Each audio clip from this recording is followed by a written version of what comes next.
അസ്സലാമു അലൈക്കും പ്രിയ സുഹൃത്തുക്കളെ, തമിഴ്നാട്ടിൽ നമുക്ക് ഇന്നൊരു ആഘോഷമുണ്ട്. പലർക്കും അറിയുമായിരിക്കും. 18 ദിവസത്തേക്ക് ഭാര്യയും ഭർത്താവിനെയും മാറ്റി നിർത്തുക. അതാണ് ഈ ആഘോഷത്തിൻ്റെ മെയിൻ. ഭയങ്കര പോത്തൊക്കെ അറുത്ത്, ചില ആളുകൾ പന്നിയൊക്കെ അറുത്ത്, എന്തെങ്കിലും അറുത്ത് ഭക്ഷണമൊക്കെ ഉണ്ടാക്കി നല്ല ഭംഗി സദ്യയൊക്കെ കൊടുത്ത് ആക്കിയിട്ട് ഭാര്യയും ഭർത്താവിനും വേറെ ആക്കുക. ഭാര്യയുടെ വീട്ടിലും ഭർത്താവിനെ പുറത്താക്കുക. അത് സംഭവം. ഇപ്പോൾ നമുക്കറിയാം, തമിഴ്നാട്ടിലെന്തോ ചില ആളുകൾ ചോദിക്കും, തമിഴ്നാട്ടിൽ നടക്കുന്നല്ലേ അവിടെ നടക്കുന്നല്ലേ. തമിഴ്നാട്ടിലായിരുന്നു ആദ്യം പൊങ്കാല. ഇപ്പോൾ നമ്മുടെ നാട്ടിൽ പൊങ്കാലായിട്ട് അറിയാമല്ലോ നമ്മുടെ നാട്ടിലെ അവസ്ഥ ഇപ്പോഴത്തെ. അപ്പോൾ പലപ്പോഴും പല ആചാരങ്ങളും പല അനുഷ്ഠാനങ്ങളും പല നാടുകളിൽ നിന്നും കടമായിട്ട് വരാറുണ്ട്. നമ്മുടെ ചില മതങ്ങളിൽ നിന്ന് കടമെടുത്ത് മറ്റു മതക്കാർ ആഘോഷിക്കാറുണ്ട്. അങ്ങനെ പല രീതിയിലും വരാറുണ്ട്. നമ്മുടെ നാട്ടിൽ സംഭവിക്കാറുണ്ട്. അങ്ങനെ നടക്കട്ടെ, എന്തും നല്ലതിനെ നമ്മൾ പ്രോത്സാഹിപ്പിക്കുന്നു, അല്ലെങ്കിൽ അവരവർക്ക് ഇഷ്ടമനുസരിച്ച് ഓരോ ആളുകൾ പ്രവർത്തിക്കുന്നു, ചെയ്യുന്നു, ശരിയാണ്.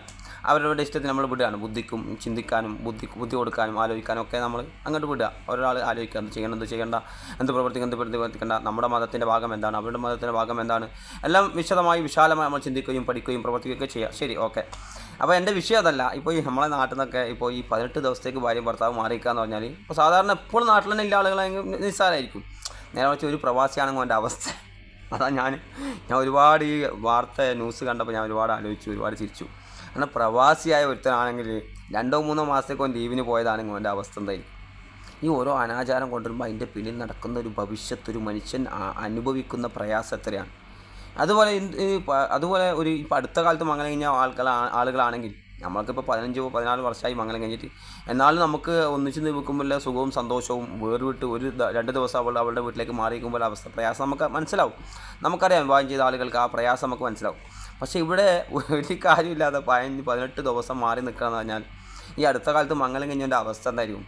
ചങ്കൂട്ടി മരിച്ചു, ചിലപ്പോൾ ചങ്കൂട്ടി മരിച്ചു, ബേജാറായിട്ട് വിഷമമായിട്ട് അങ്ങനെയൊക്കെ സംഭവിക്കും.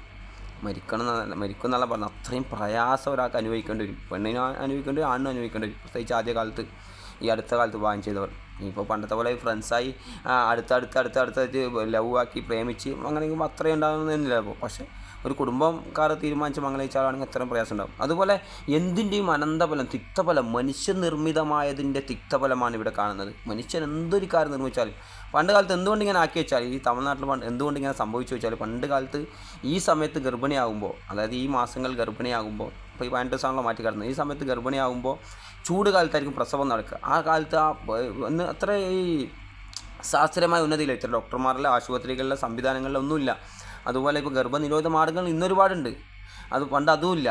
അപ്പോൾ അങ്ങനെയുള്ള കാലഘട്ടത്തിൽ ഈ ചൂട് സമയത്ത് പ്രസവിക്കുമ്പോൾ ആ പ്രയാസം, ആ പെൺകുട്ടിയുടെ പ്രയാസത്തെ മനസ്സിലാക്കിക്കൊണ്ടാണ് ഇങ്ങനെ ഒരു ആചാരം തന്നെ കൊണ്ടുവരുന്നതെന്നാണ് പഠനങ്ങൾ പറയുന്നത്. ഇതുമായി ബന്ധപ്പെട്ട് പറയുന്നത് ഞാൻ പരിശോധിച്ച് നോക്കുമ്പോൾ പറയുന്നത്. പക്ഷേ ഇന്ന് അത്രമാത്രം അങ്ങനെ അവസ്ഥയായിരുന്നു. പണ്ടത്തെ കാലത്തെ അവസ്ഥ അങ്ങനെയായിരുന്നു. അന്ന് അത്ര പ്രയാസമുണ്ട് ഒരു പെൺകുട്ടിക്ക്. പ്രസവവുമായി ബന്ധപ്പെട്ട പ്രയാസങ്ങൾ, ആ ചൂടിൻ്റെ കാഠിന്യം, അതുപോലെ അവർ കൃഷിയുമായിട്ടാണ് അധികം ആളുകൾ അവിടെയൊക്കെ ജീവിക്കുന്നത്, അതുമായിട്ടുള്ള പ്രശ്നങ്ങൾ, അങ്ങനെ പലതുണ്ട്. പക്ഷേ ഇന്ന് ആധുനിക എത്രമാത്രം ടെക്നോളജി യുഗത്തിലാണ് നമ്മൾ ജീവിക്കുന്നത്. ഇന്നും അതേ ആചാരം അവർ കൊണ്ടുനടക്കാൻ.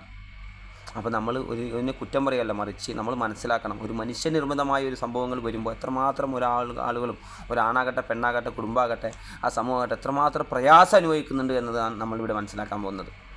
അപ്പോൾ മനസ്സിലാക്കാൻ വേണ്ടി ഞാൻ സംസാരിച്ചത്. അപ്പോൾ നമ്മൾ മനസ്സിലാക്കുക, സ്വന്തമായി എന്തുകൊണ്ട് ബർത്ത്ഡേ ആഘോഷങ്ങൾ, വലിയ ആഘോഷങ്ങൾ, പിന്നെ വെഡ്ഡിങ് ആനിവേഴ്സറി ആഘോഷങ്ങൾ, വലിയ ആഘോഷങ്ങൾ, അനാവശ്യമായ ആഘോഷങ്ങൾ വരുമ്പോൾ എന്തുകൊണ്ട് പണ്ഡിതന്മാർ എതിർക്കുന്നു വെച്ചാൽ, അത് ആ ഒരു ഈ പിടുത്തത്തിൽ നിൽക്കില്ല.